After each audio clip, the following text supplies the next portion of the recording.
Hello, and welcome to our third session of the BTR Summit, all fiber or HFC or both, how to determine your best network option, sponsored today by Technetix.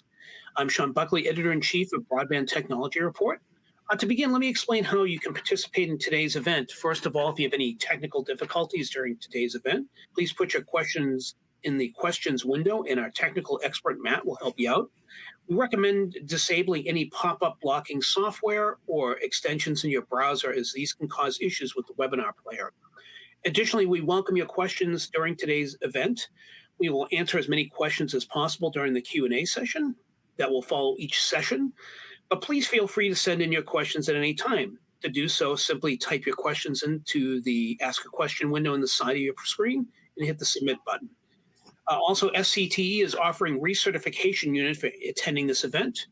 To receive SCTE recertification unit, you must fill out the SCTE recertification form and submit to SCTE directly.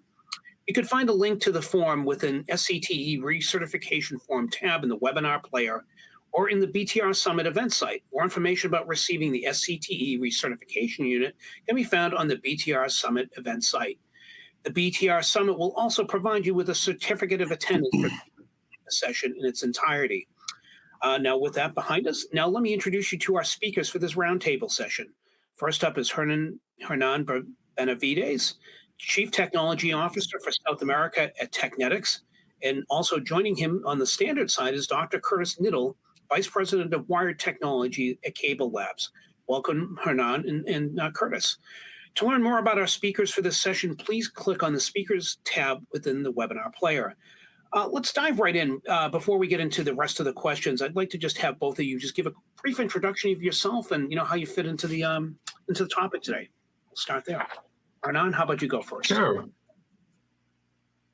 I'm taking first. Hello, everybody, and thanks for attending this session. I am Hernan Benavides, and as Sean explained, I'm the CTO for the Americas for Technetix. I've been in the industry for about 29 years already, almost started when I got out of university. So pretty much focused most of my career on international markets. And lately, since about a year ago, joined Technetix. Very, very good people and very good company. So Technetix core strategy has been mainly listen to the customers, research and develop solutions, and more importantly, deliver what we research and what we've been asked for customers. So we have been evolving with the industry in both HFC and FTTH solutions. Most of the experience has been on the HFC side with new technologies to expand the capabilities and lifetime of the networks, of the investments. What everybody wants, of course. And also on the FTTH side, providing with products and services for the newer networks rollouts. Curtis? All right, well, hello, everybody. Got a little echo here. All right, that's better. Curtis Niddle from Cable Labs. Been in the industry for probably going on 30 years now. Been at Cable Labs for over 15 years. And as Sean said, we do a lot with standards and specifications. Of course, as a company, we do a lot more than just that. We've got a pretty robust innovation activity at Cable Labs. We do a lot in terms of proof of concepts and just proving out technology, et cetera. In my group in particular, which is Wired Technologies, we primarily focus on bits traveling over a cable. And I use the word cable pretty loosely. Everybody associates that oftentimes with a coaxial cable. Part of that's true, but you can also call a fiber optic cable a cable. And so we spent a lot of time with DOCSIS-based HFC networks, as well as fiber and fiber to the home and advanced optics. So happy to be here today to talk about this interesting topic, HFC or fiber. So handing it back to you, Sean, so we can get started. Right. Curtis, right before we started, you had an interesting idea to kind of open up the discussion, and that is cable at the crossroads? And I was, again, I'm thinking, like the crossroads of, learning how to play guitar, or, finding fame. But let's talk about that. I'd like to get both your perspective on that to kind of get the discussion going. Yeah. So, okay, I'll jump in there. So, yeah, I was particularly interested in this session because it talks in the description, do cable operators extend the life of existing coax or do they go all fiber? I.e., are they at a crossroads? Are they really at a point where they can go straight or they can take a right turn, right, and do fiber to the home? And the answer is it's both, right? There is no reason today why cable operators and the HFC and DOCSIS technology is not meeting the needs of consumers and businesses. And it's for that reason that we don't see a mad dash by the cable industry to overbuild themselves with fiber to the prem technology. I think the decision in Newfield is obvious, right? They're already doing fiber to the home. They embrace the technology, and in fact, we hear often about fiber to the home being a competing technology, and it's not a competing technology at all. The overbuilders, the companies that are venture backed, et cetera, that are putting fiber in the ground, yeah, they're the competitors. But the technology itself, fiber to the home, cable has embraced fiber to the home for many years, and will continue to do so. So that's why I kind of wanted to focus on this. Is it's not really a crossroads. It's an economic decision. It's a service, an ability to deliver service decision. And as long as HFC can continue to deliver those services, operators will continue to leverage what's already in the ground instead of putting new media in the ground.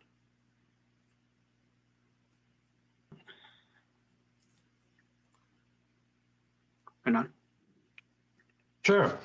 Well, if we have a global view at a global view level, we can say that cable operators, as Curtis said, has been taking both approach. In some markets, it's key to extend the life of the HFC network because first, it is important to monetize the investment, right? It's an economic decision. And second, because the technology evolution allows MSOs to keep being competitive in the market landscape. So the question is answered. They will keep existing coax and coax evolution. However, in other markets, because economics reality is different, the decision of going fiber also has been taken because it's either cheaper to go greenfields with fiber and at the same time expensive or difficult to keep good level of services on the HFC side. Because several reasons, the access to good training, for instance, in Latin American markets, or labor costs lower than the US and Europe. So the decision of going all fiber in some markets, again, has been taken already, and not now, maybe a few years ago.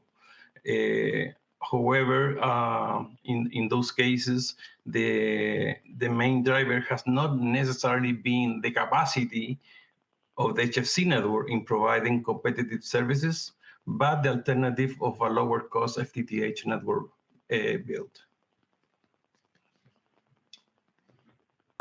Well, let me. I'm gonna back and forth here, but let's talk a little bit about the HFC side. I mean, how have the MSO's attitudes changed over the past year regarding DOCSIS 3.1 optimization, getting to 4.0, DOCSIS 4.0? We've seen a lot of that with Charter and some others, preparing that, and network intelligence, other issues like energy storage. I know there's a lot in that question, but it seems like, again, when we look at this crossroads or, the different migration strategies. Let's start on the HFC side. I mean, Curtis, what are you seeing from like the standards and again, innovation side, from Cable Labs?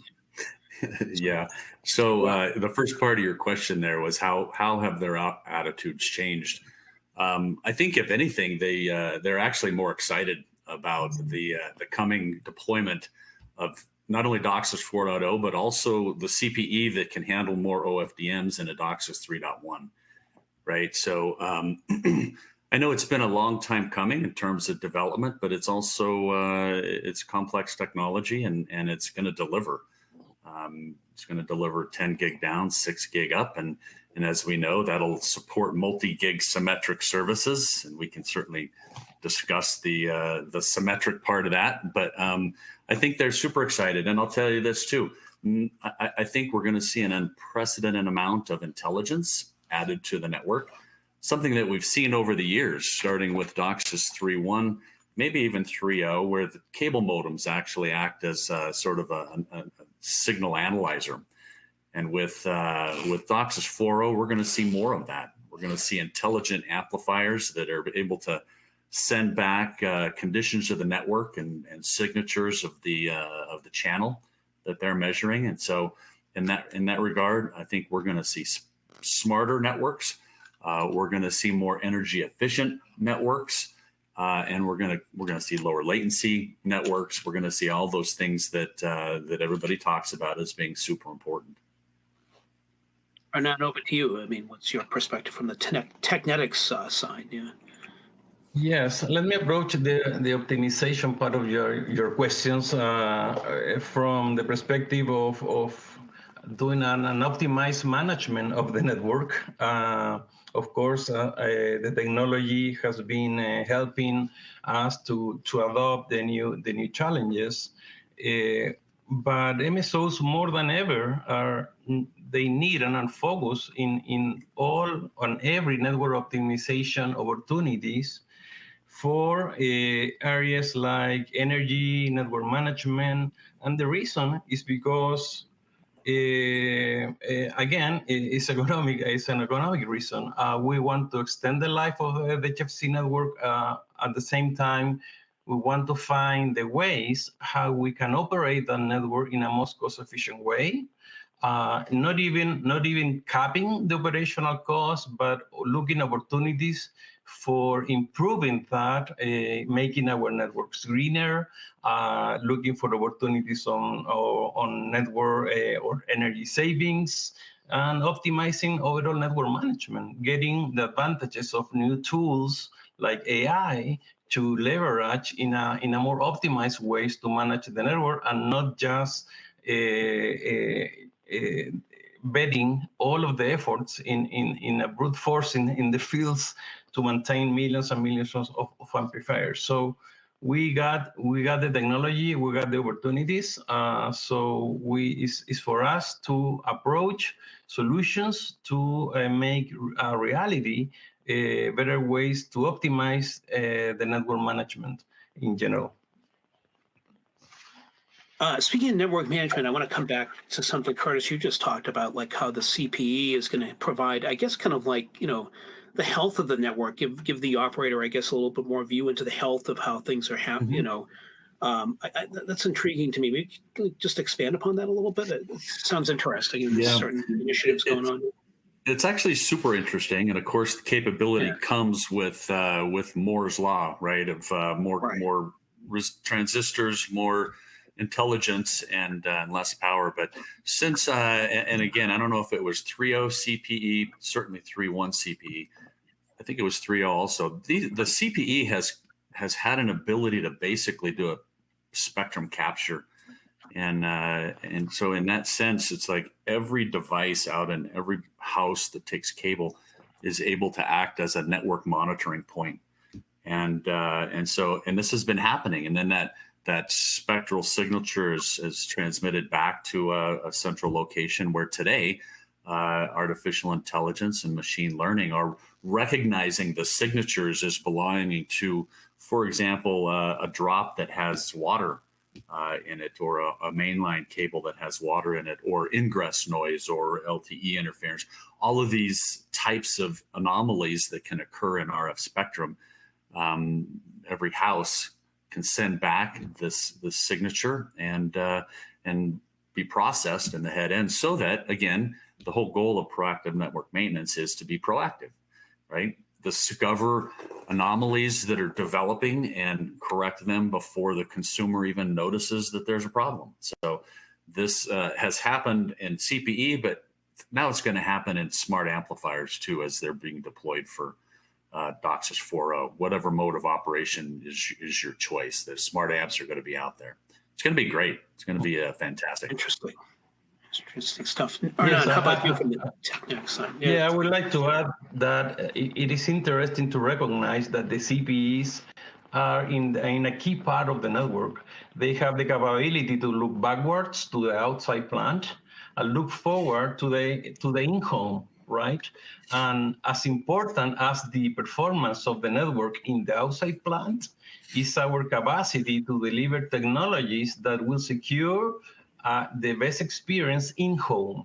And with all of the different wireless technologies we said in-home, with Wi-Fi 6, 7, Wi-Fi extenders, and so on, we have the CPE again with the unique opportunity to deploy, as some technology has been doing, agents inside the CPE to also make sure we can manage and make a consistent a good experience inside the home as good as the outside plant.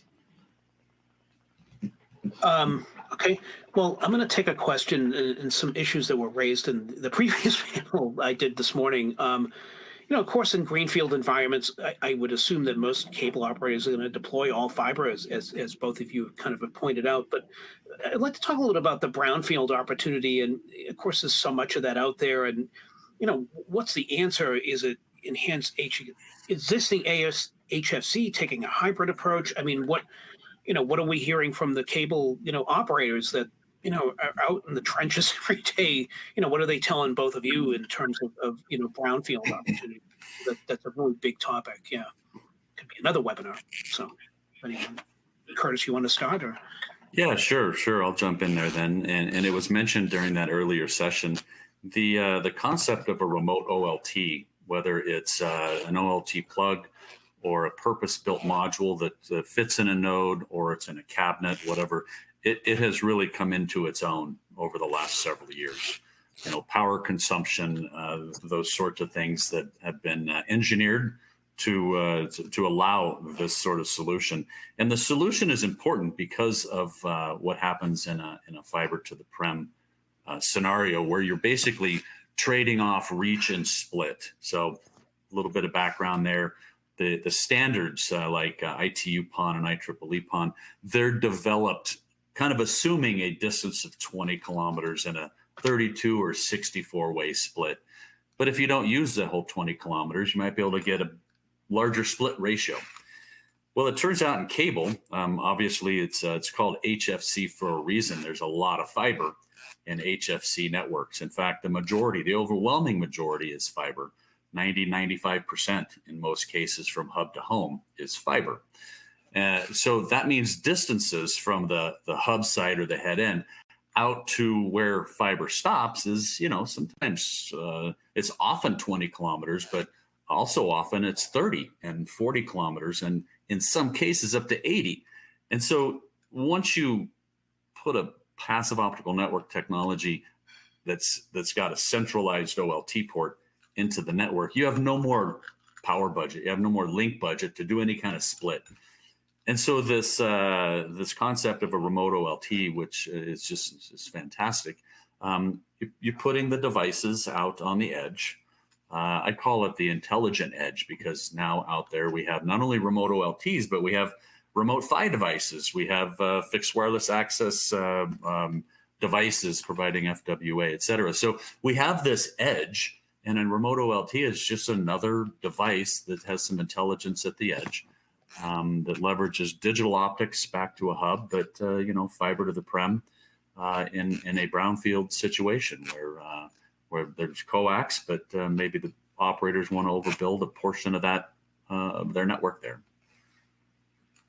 How about you? What Sure. Technetix approach? Sure. In terms of MSO's approach for brownfields, I would say that as we talked at the beginning, we can see both approach happening these days.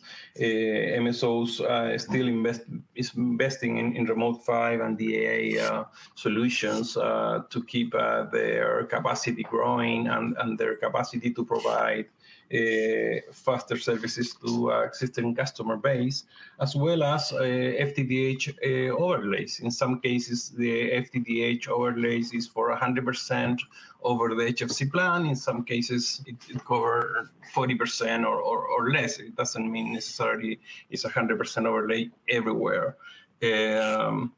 As Curtis said, yes, remote OLTs for remote locations where the need or the deployment of a central site is difficult to get, is expensive or slow. Remote OLTs provides fantastic solution as an evolution from fiber and coax hybrid networks to full fiber services. So I think at the end we have these different solutions in the market as part of also the products we offer that customers can pick and choose, and it's not just a single solution for everybody and for everywhere. It's needed an analysis, an economic and technology analysis, what is best to fulfill on a single case analysis to fulfill the needs of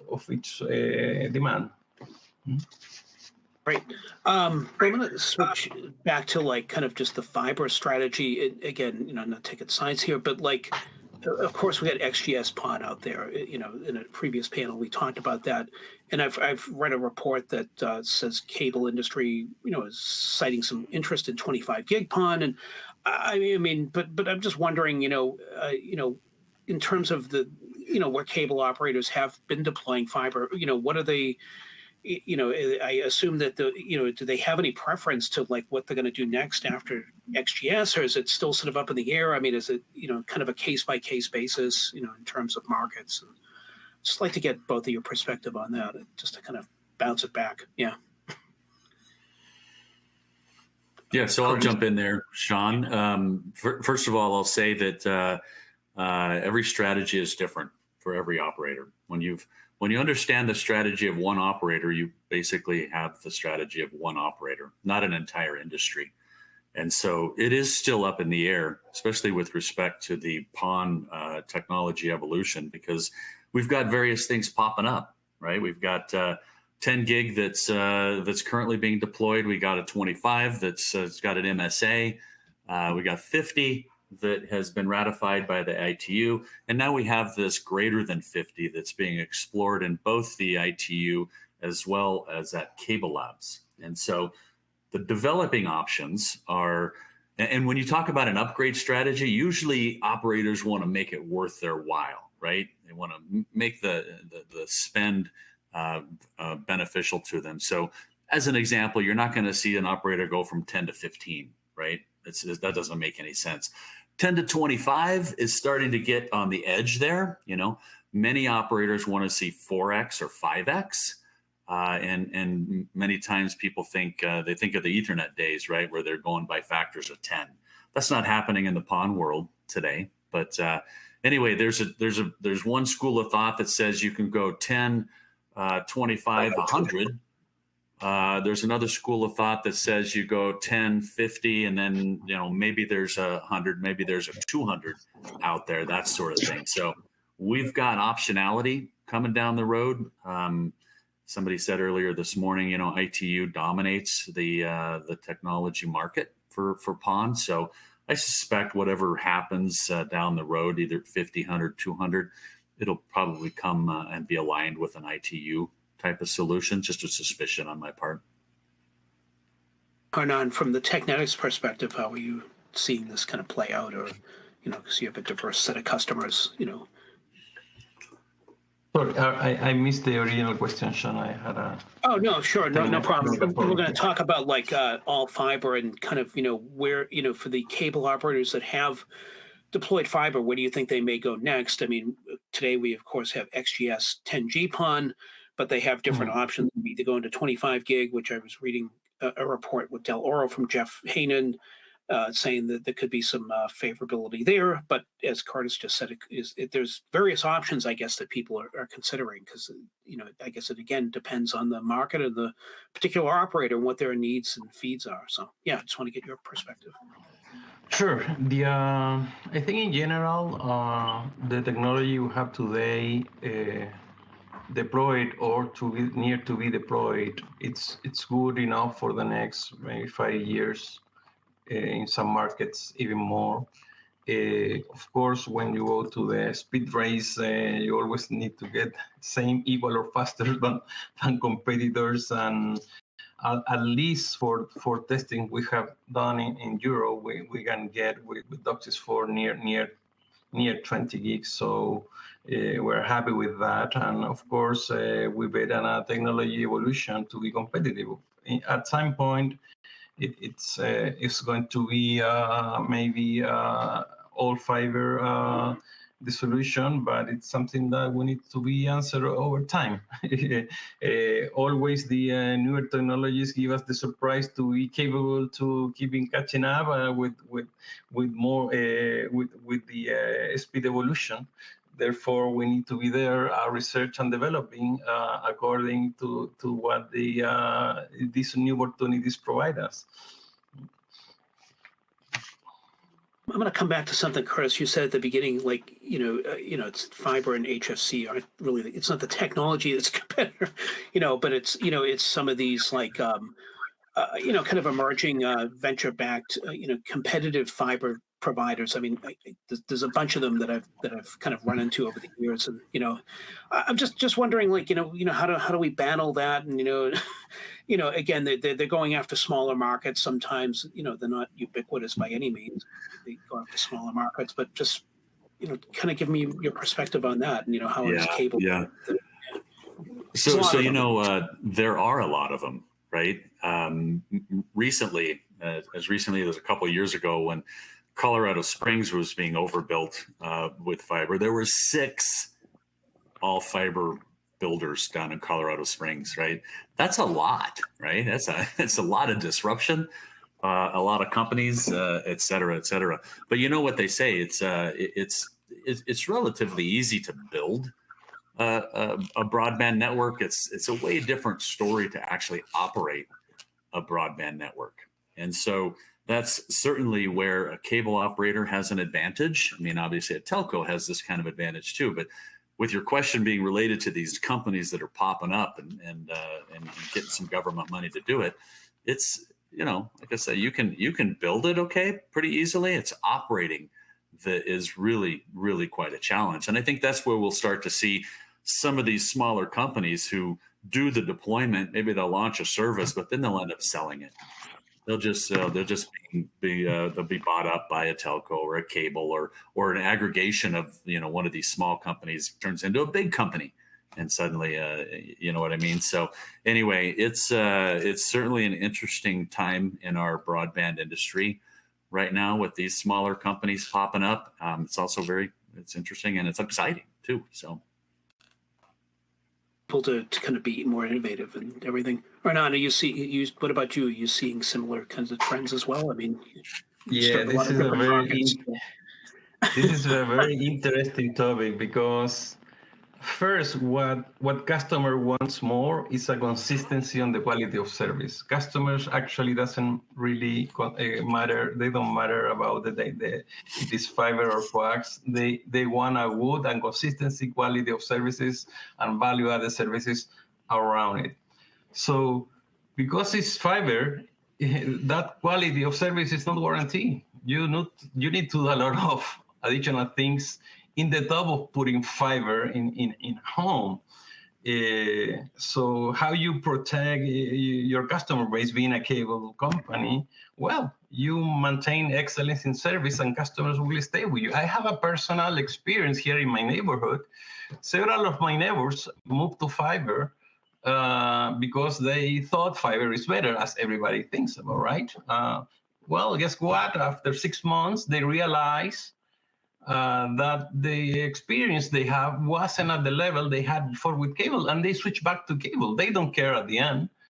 And those experiences are the ones who really talks to the market more than what arguments are you going to put in the marketing campaigns to tell your customers coax is better? The best marketing tool you have is providing a consistent and good quality of service with the technology you have in cable, and that will protect your customer base. Fiber by itself is not going to do the trick, and you can fail if you don't care about your quality. Yeah, Hernan, that's an excellent point, and I'm sure that you don't mean to imply that coax is better. So in greenfield, deploy coax. That's not what you're saying at all.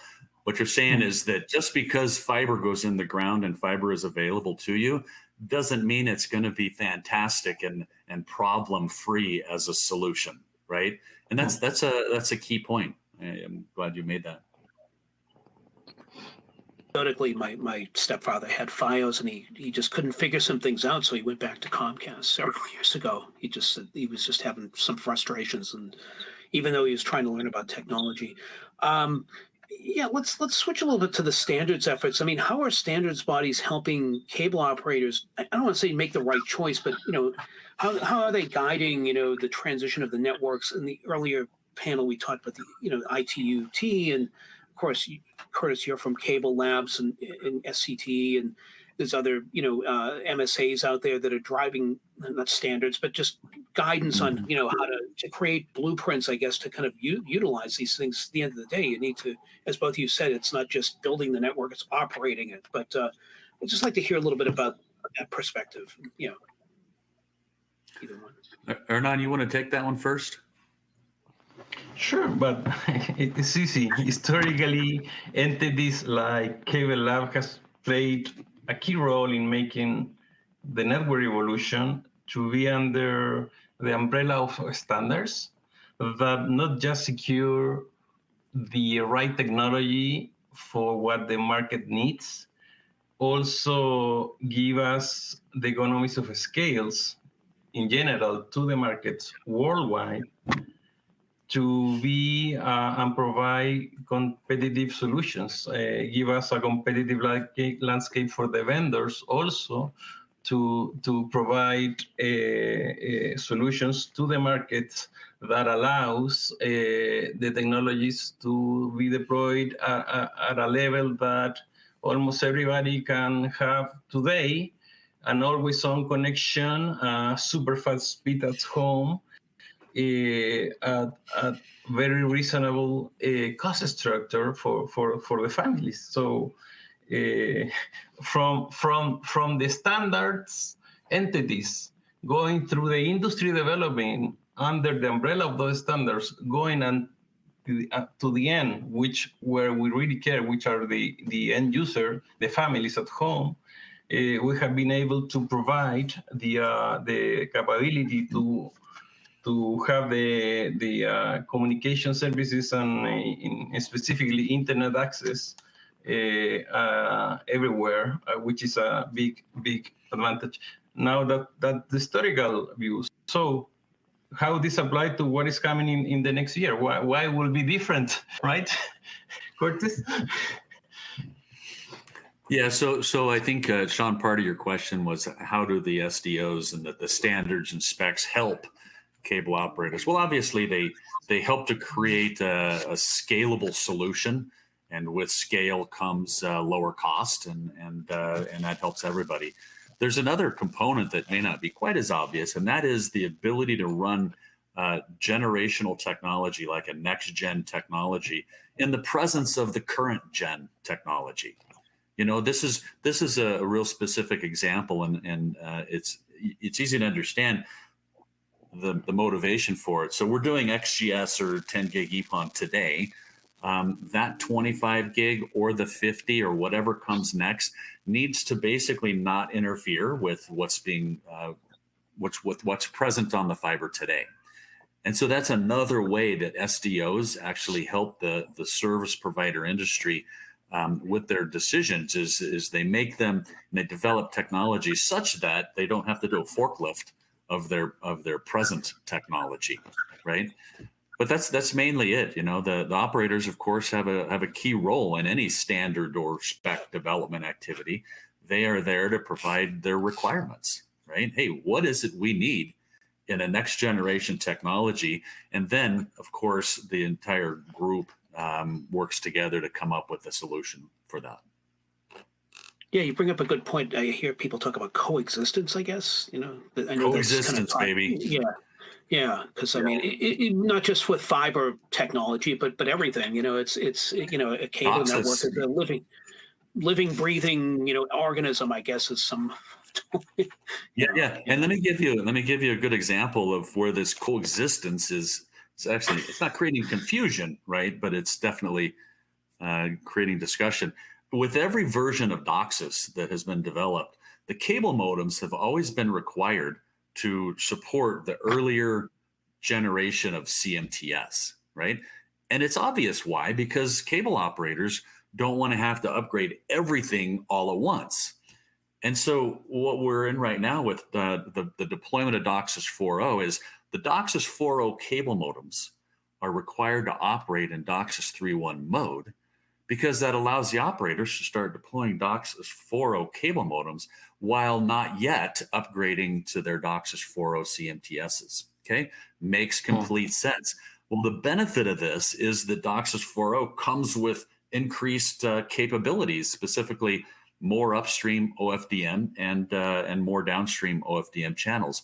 So all of a sudden now your DOCSIS 3.0 is not capped with a peak capacity of 5 gig per second, which is a hardware limitation of first generation 3.1 cable modems.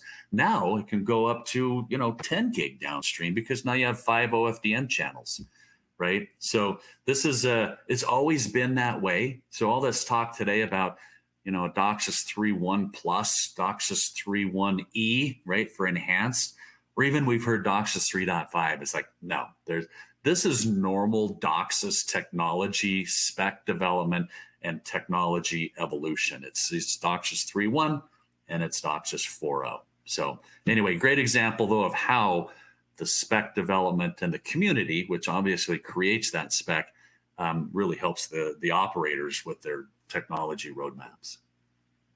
And you want to add anything to what Curtis was just saying? Or? No, yes, just thanks to Cable Labs to take that evolution approach. I mean, as was from my past experience as an MSO, I was always glad to see how the technology evolves and not necessarily disrupt two different roads. We have good examples in the world of telecommunications, like ATM networks. I was remembered ATM from the 90s was a totally different approach in the long distance transport network for data that it failed and disappeared. So no evolution at all in that space, just to take an example. Yeah, and I think we would be remiss in failing to point out one key advantage of specs and standards, and that's interoperability. Right? Operators despise being locked into a certain vendor. Vendors love that, of course, because then they get all the revenue. But interoperability is a key outcome of any standards effort and any spec effort. And obviously at Cable Labs, we've been doing this with the DOCSIS for years. We did it with some early EPON and 10 gig EPON. We're going to start doing more of that with ITU PON, terms of creating interoperable solutions for cable operators, but definitely that interop is critical outcome of standards. Sure, and then also again disrupting a network. I mean, like it's a living, breathing organism. you put something else in, and I know a lot of the providers I talk to, they don't want to. They want to have a platform that you can, that's more flexible. Different platforms for whatever it may be. Yeah, the Heisenberg uncertainty principle, it does not apply to broadband networks, right? We want to put something else on that network and it can't interfere with what's already there. That's what it's all about. Great. All right, so we got one question that just came in. Does the training of installers fit into the decisions to or not to overbuild brownfield networks with fiber. That's kind of an interesting. Yeah. Either one of you want to grab that? Yeah, sure. I'll jump in here. I would say no, right? I think the training of installers is critical, right?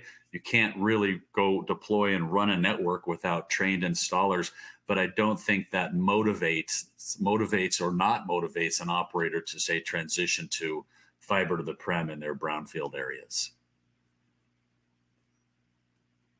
Totally agree. Always training is a key topic for the operations, regardless the technology, HFC, FTTH, whatever. However, it doesn't fit into the equation to decide which way to go. That those decisions are mainly taken based on overall capex investments. Considering training it's required in either case, right? Yeah. Great, awesome. It's just another question I just thought of. Like, I mean, obviously we have cable companies that are just, cable, that's their legacy, I guess. But there are some hybrid providers out there, and I don't need you guys to speak about them specifically. Like, I take the example of a TDS Telecom or a Shentel, because they operate an HFC network, which they've had for decades, and they have now fiber to the home, and Shentel also has DSL, so does TDS. How can we help those kinds of providers, best make the most of their network investments? Because again, they're operating two separate in some ways, three separate networks. Still, I can't forget about copper. That's still out there too. When you look at I'm just thinking of those two in general, but I'm sure there's others out there. But I would love to hear a little bit about that perspective, the hybrid provider, I guess. Yeah, and I would venture to say, Sean, that every cable operator today is a hybrid operator. Right, not just a Shentel, not just a company that has gone and acquired a completely separate region that says fiber to the home, et cetera. That's what I thought you were referring to. Every operator today is hybrid. Every operator today would love to be able to control their access networks with the same back office, right? And we did this early on at Cable Labs with 10 gig EPON when we did the DPoE specs, DOCSIS provision of EPON. We made an EPON network look like a DOCSIS network so that the back office could stay the same, because that's expensive to swap it out. So that's one thing. We're doing something similar now for ITU-PON. So that's another thing. And then finally, there's this holy grail of being able to do, be completely access media agnostic. So whether it's coax to the home, fiber to the home, wireless to the home, whatever the case may be, use the same back office, use the same policies, processes, et cetera. And then there's a layer in there somewhere that says, oh, I'm talking to a coax, talking to a DOCSIS network, so I do it, got to translate this way. Or I'm talking to a fiber network, so I got to translate this way. So that's what's happening in the industry for hybrid operators, which pretty much includes every operator. We don't talk about telco though, because it's fiber or twisted pair. It's like, you're not going to invest in that twisted pair stuff. I mean, that's why telco's doing so much fiber. They had to do fiber. They couldn't. Twisted pair just couldn't keep up, But that's a different session. Yeah, we can have a different webinar on that. Hernan, how about you? Yeah. Sure. As I mentioned before, focus on operational efficiencies and opportunities for energy savings, for instance, approaches. It definitively helps MSOs to have a more sustainable maintenance of the current rollout of HFC networks. At the same time, you roll out an overlay or greenfields of FTTH. Specifically, we're highly focused on solutions with new technologies, next-gen amplifiers with way lower power consumption, and at the same time, solutions for a more intelligent and centralized tools to manage the overall network requirements, network calibration, network monitoring, amplifiers, management in general. So that creates an ecosystem very relevant savings in your daily operations, and at the same time you can centralize most of your activities or several activities that you're traditionally used to do it in the field. You move it into the office, so make it faster, make it easier, make it cheaper to do it. So both new technologies for lower power consumption, a more energy-saving network, operational efficiencies with centralized tools to manage the network, moving the labor from the field to the office. I mean, I know where a lot of the evolution is all about, residential services, but what about business and wholesale services? I mean, it's certainly, cable. We have seen the cable industry, especially Comcast and Charter and the others, have really aggressively chased this over the years, starting, with just low cost cable modem services, but they certainly have expanded. They offer SD-WAN, they offer Ethernet. I mean, so on and so forth. But how can we help the cable industry with their decisions, whether it's you leveraging coax or fiber, kind of create a good business service experience, because that's a whole different level. I mean, there's a different set of expectations, because people have businesses and they can't have their phone network go down or their Ethernet go down. Just curious to see what both of you have any thoughts on that. Yeah. Well, Sean, you just picked up on something that's kind of critical, right? The cable operators are not just cable, right? They're broadband service providers, and that's really how we should refer to them, as broadband service providers, because you just pointed out there's way more than just residential services. There's Ethernet services, there's wavelength services, there's enterprise, there's MDUs and hospitality, all those things, and they don't all use the same solution, and so. In that sense, it goes way beyond cable. It's all about broadband and being able to provide whatever's needed wherever it's needed. Yeah, I think it's important for any MSO that is in the business and wholesale market is to secure a broad offer of services, being able to leverage on the different technology solutions that can help you to offer efficiently, from small SOHOs to medium, large size enterprise. So the technology triggers and allows to be in the market with different solutions according to the size of the B2B market we want to serve. The more we can serve, the better they make money, and the more money MSOs can make, right? Now, large businesses, they're managed totally different than a small or medium one. So very important to be aware of that. It's a totally different animal. I want to come back to something you talked to me about before we started here. Geographies. I mean, certainly, I know you've worked at a lot of different in your various roles here, not just here in the States, but in other international countries. I mean, maybe talk a little about that. I mean, are there certain geographic differences between the U.S. and, let's say, Latin America or Europe? I mean, I know we kind of talked about this in the prep call a little bit too, but maybe you could talk to us a little bit about that, and I'll have Curtis weigh in after. Yeah. Sure. Let me briefly talk about how realities in different markets I have been able to see in Latin America in general, because economic reasons, not technology, right? They have decided, most of MSOs have decided to cap the growth of HFC in greenfields, not now, 3-4 years ago, right? So HFC growth is capped.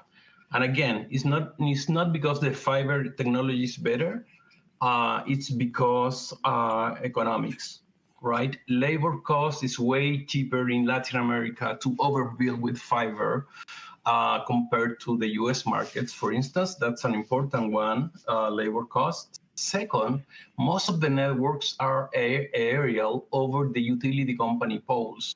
So with a cheap labor cost and the network being aerial, not underground, it's a very fast and low cost solution to deploy everywhere. So it's not just 1 or 2 MSOs. You can find 5, 10, 15 fiber networks in the same footprint in any of the major Latin American capitals. So reality in Latin America, most of MSOs are going fiber on greenfields. However, they keep maintaining the HFC networks they already built, because also the reasons I explained earlier, they need to monetize the investments. We can have, let's say, Brazil, Argentina, 15, 20 million home pass already built in HFC. They're going to be there for the next 15 years. And it's not what I'm saying, it's what they said. They don't have the luxury of moving customers from HFCs to FTTH, because that also it has an extra cost. You need to pay for the labor to move the customer, because you need to send a technician to every home. You need to pay for the ONT and so on. So the cost of moving a customer from HFC to FTTH is very high at no additional revenue, because when you change a customer from HFC to fiber, the customer is not going to pay you more. I mean, they're going to pay you the same money they're paying today. They don't care about the technology. So why you are going to put all of that money moving customers from HFC to FTTH without additional revenue? No way. So millions of Compass in HFC are still being there, running for the next 10, 15 years. So our role is how we help them to make that network management efficient for the next 10, 15 years. Europe has been capping the growth on HFC also, and going fiber. But again, I haven't seen anywhere strong plans of turning down the HFC networks that are already deployed. They still need to keep that up and running for the reasons I already explained. Curtis, I don't know if you want to weigh in or. Yeah, just really 2 points, and it's to emphasize what Hernan already said. The challenge for the U.S., and there are other countries that fall into this category, is the cost of labor. The cost of labor is 80% of the cost of any fiber to the prem deployment, especially in brownfield, and so labor, and then aerial versus underground. Right, aerial's typically easier to do, less labor intensive, and so the more aerial, the less expensive it's going to be. So those two things are part of what makes it a huge challenge in the U.S. and other countries like the U.S. Right. Okay. Well, we're running right up against the hour here. We need to kind of round up. If either of you would just like to, both of you would just like to give me just a minute or so of just some quick ending thoughts, and then we'll bring this in for landing. Yeah, I'll start. I like to spend a lot of time thinking about our technology and how you can relate it to people in an easy way, right? And one of the things that has been really big is this concept of symmetry. And somebody asked a brilliant question about symmetry in the earlier session today, and I like to think of broadband as like an automobile. It's like an automobile, right? When you think about it, right, there is purpose for an automobile to go backwards. But is there a need for an automobile to be just as flexible, fast, agile, etc., going backwards as it is forward? The answer today is no, right? Except if you're watching the Fast and Furious movies, and fans of those movies will know what I mean by that. In broadband, it's similar today, right? There's no application that really requires multi-gig symmetric services. It's all marketing driven. Doesn't mean it's not going to happen tomorrow, right? Certainly could happen tomorrow. But today broadband's like automobiles, fast one direction, agile and fast enough in the opposite direction. And right now we have two solutions that support that. We got fiber to the prem. We got DOCSIS-based HFC. Great. Hernan, want some just a minute for some final thoughts, or? Yeah.